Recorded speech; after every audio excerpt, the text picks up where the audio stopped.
बाबा चरित्र कंटिन्यू చేస్తున్నాం। यज्ञ सेवा का महत्व।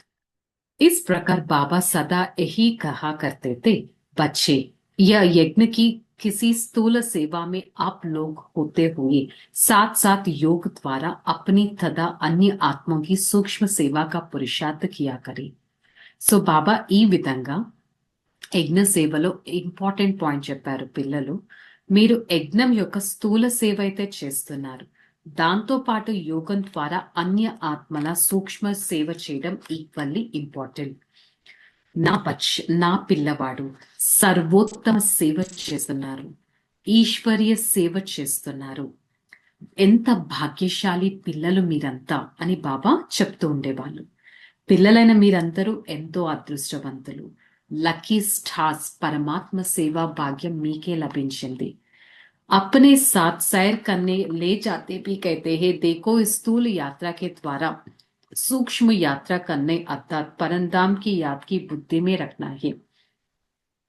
బ్రహ్మ బాబాయ్ ఎవరినైనా తనతో తీసుకెళ్లేటప్పుడు స్పెసిఫిక్ గా చెప్పేవారు, ఈ స్థూలమైన యాత్ర నడకైతే నడుస్తున్నారు, దీంతో పాటు సూక్ష్మమైన యాత్ర చేయడం కూడా చాలా ఇంపార్టెంట్। ప్రతి ఒక్కరిని పరంధామం యొక్క యాత్రను బుద్ధిలో కూర్చొని పెట్టండి। नूरे रत्न इस अव्यक्त यात्रा बुद्धि द्वारा परंधाम की वासी परम पिता शिव की या बाबा को याद की यात्रा अव्यक्त यात्रा कहते हैं। మరి పరమాత్మ యొక్క కంటి పాపలు మీరంతా సదా పరంధామ నివాసి అయిన పరమాత్మ స్మృతిలో ఉంటూ పరంధామ యాత్ర చేయాలి, స్మృతి యాత్ర చేయాలి, అవ్యక్తమైన యాత్రను చేస్తూ మీ స్థూలమైన పనులను చేయాలి। ఈ సంసారంలో ఉంటూ అవ్యక్త యాత్ర చేసేవారు ఎంతో లక్కీ పిల్లలు అని బాబా బ్రహ్మ బాబా అందరికీ చెప్పేవారు। ఈ విధంగా ఈ విద్యార్థి జీవితాన్ని ముందు ముందు బాబా ఎంతగానో పెంచుతూ సదా రమణీకతతో ప్రతి కర్తవ్యాన్ని నిభాయించేటట్టు చేశారు।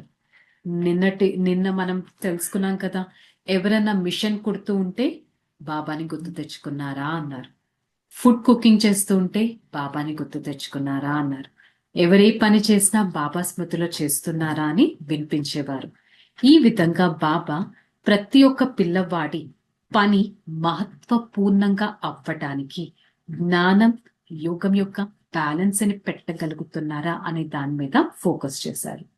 ज्ञान योग और योग द्वारा जीवन पवित्र बनाने के बाद शिव बाबा ने जानता कि आध्यात्मिक सेवा आदेश दिया, उसके बारे में आगे बढ़ाई।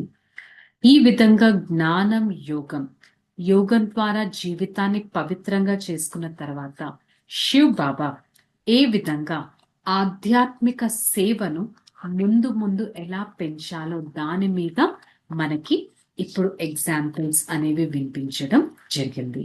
ఇది రేపటి ఎపిసోడ్ లో తెలుసుకుందాం। ఓం శాంతి।